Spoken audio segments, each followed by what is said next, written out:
അസ്സലാമലൈക്കും. എല്ലാവർക്കും പുതിയൊരു വീഡിയോയിലേക്ക് സ്വാഗതം.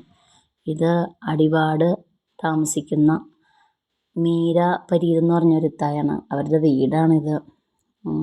ഇതിപ്പോൾ ഈ വീഡിയോ ആയിട്ട് വരാൻ കാരണം, നാട്ടിൽ അത്യാവശ്യം വിലയും നിലയൊന്നും ഇല്ലാത്ത ആളാണ് ആ ഇത്ത. മക്കളും ഇല്ല, ഭർത്താവും ഇല്ല. അവരുടെ വീടായിരുന്നു മുമ്പേ കാണിച്ചത്. അങ്ങനെ ഇരിക്കുന്ന ഇത്താടെ മയ്യത്ത് ചുമക്കാൻ റസൂൽ സല്ലല്ലാഹു അലൈഹി വസല്ലമയുടെ റൗളയിൽ എത്രയോ ആളുകളാണ് തിക്കും തിരക്കും കൂട്ടുന്നതല്ലേ. അള്ളാഹു ചിലരെ നോക്കണ നോട്ടം കൽബിലേക്കാണ്. നമ്മൾ ഓരോരുത്തരെയും സൗന്ദര്യം കൊണ്ടും സമ്പത്ത് കൊണ്ടും അവരുടെ കാറിൻ്റെ വലിപ്പവും വീടിൻ്റെ വലിപ്പവും ഒക്കെ കൊണ്ടിട്ട് ഓരോരുത്തരെ നമ്മൾ ബഹുമാനിക്കുമ്പോൾ അള്ളാഹുവിൻ്റെ അടിമകളെ നോക്കുന്നത് അവരുടെ കൽബിലേക്കാണ്. അതിനൊരു ഉത്തമ ഉദാഹരണമാണിത്. ഇതെനിക്ക് കണ്ടപ്പോൾ എനിക്ക് വേണ്ടപ്പെട്ട ഒരാൾ ഷെയർ ചെയ്തെന്ന വീഡിയോയാണ്. അതെനിക്ക് നിങ്ങളുമായിട്ട് പങ്കുവയ്ക്കണമെന്ന് തോന്നി. അത്രയും ചിന്തിക്കുന്നവർക്ക് ദൃഷ്ടാന്തം ഉണ്ടെന്നല്ലേ. ചിന്തിക്കുന്നവർക്ക് ഈ വീഡിയോ തന്നെ ധാരാളം മനസ്സൊന്ന് പിടയാനായിട്ട്. എത്രയോ ആളുകളാണ് ആയിത്ത അറിയില്ലാത്ത പരിചയമില്ലാത്ത ലോകത്തിൻ്റെ അങ്ങേ അറ്റത്തോളം കിടക്കുന്ന ആളുകൾ എത്ര മത്സരിക്കുവാണ് ആ മയ്യത്തൊന്ന് ചുമക്കാൻ. കാരണം വളരെയധികം പ്രതിഫലമുള്ള കാര്യമാണ്. 2 ഹറമുകളിൽ വെച്ചിട്ടും മയ്യത്ത് ചുമന്നാൽ കിട്ടുന്നതെന്ന് കേട്ടിട്ടുണ്ട്. അതുകൊണ്ട് തന്നെയാണ് ഇത്രയും അവർക്കറിയില്ല. അത് നാട്ടിൽ വലിയ വിലയും നിലയൊന്നുമുള്ള സ്ത്രീയല്ല. അത് ആരുടെ മയ്യത്തായിക്കോട്ടെ, അവിടുത്തെ ജനങ്ങൾ അങ്ങനെയാണ്. അവർ കൂലി പ്രതീക്ഷിച്ചുകൊണ്ട് ചെയ്യുന്നതാണ്. നമ്മളെ നാട്ടിലാണോ ഇത്രയും ഒരു പാവപ്പെട്ട സ്ത്രീ മരണമടയണമെങ്കിൽ എന്തായിരിക്കും സ്ഥിതി? അതല്ല, കുഴപ്പമൊന്നുമില്ല.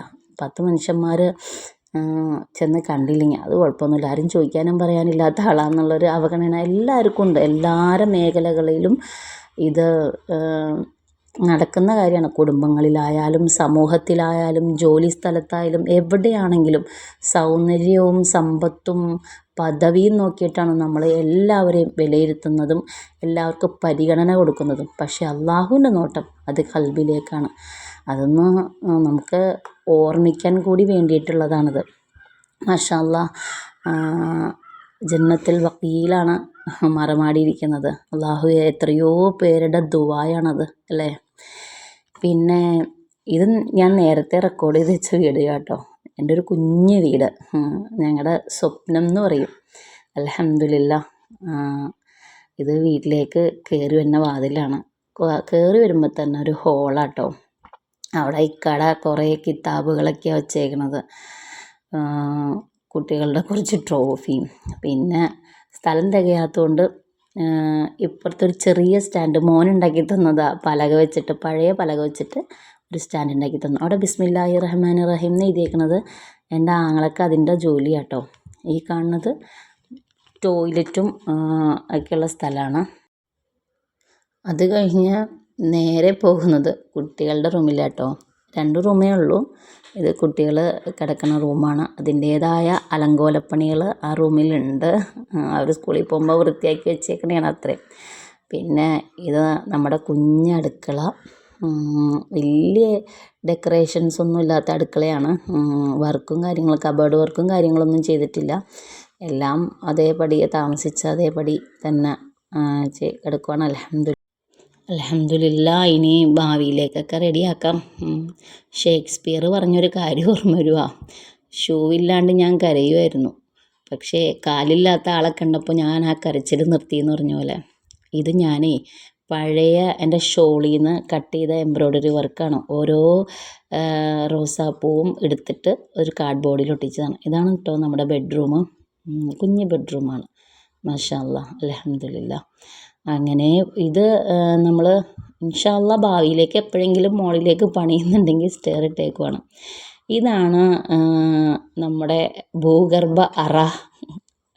നമ്മൾ അതിൻ്റെ പിന്നീട് കഥയൊക്കെ ഉണ്ട് കേട്ടോ. ഇൻഷാ അല്ലാഹ് അത് പിന്നീട് പറയാം. ഈ അറയിലേക്ക് ഇറങ്ങി ചെല്ലുമ്പോൾ നിധികളും സ്വർണ്ണങ്ങളൊന്നും ഇല്ലേ. നമ്മുടെ പഴയ വീട്ടു സാധനങ്ങളൊക്കെ എടുത്തിട്ടേക്കുവാണ്. എല്ലാം പണിയൊന്നും കഴിഞ്ഞിട്ടില്ല അവിടുത്തെ. ഇത് നമ്മളിപ്പോൾ കണ്ട ഊഞ്ഞാലിന്ന് കൊച്ച് വീണ് നന്നായിട്ട് പരിക്ക് പറ്റിയിരിക്കുക. പുറത്ത് ഊഞ്ഞാൽ കെട്ടാൻ സൗകര്യമില്ലാത്തതുകൊണ്ട് ആ ഭൂഗർഭ അറയിൽ ഒരു ഊഞ്ഞാൽ കെട്ടിക്കൊടുത്തതാണ്. ഒരാൾ മറ്റേയാളെ കറക്കി അങ്ങോട്ട് വിട്ടു. അപ്പോൾ നന്നായിട്ട് ഉരഞ്ഞു താഴെ മുതുക് പോയിട്ട്. ഇതാണ് ഇവിടുന്ന് മുകളിലോട്ട് വേണം നമ്മൾ ഇറങ്ങി വന്ന സ്റ്റെയർ. പിന്നെ ഇത് ഈ താഴെ ഒരു റൂമും ഒരു ബാത്റൂമും ഉണ്ട് കേട്ടോ. ഇതൊക്കെ ഇൻഷാ അള്ളാ റെഡിയാക്കും. ഇൻഷാ അള്ളാ റെഡിയാക്കണം. അപ്പോൾ ഇന്നത്തെ വീഡിയോ ഇത്രയേ ഉള്ളൂ. ഇഷ്ടപ്പെട്ട എല്ലാവരും ലൈക്കും ഷെയറും സബ്സ്ക്രൈബും ചെയ്യണേ. വീണ്ടും കാണാം.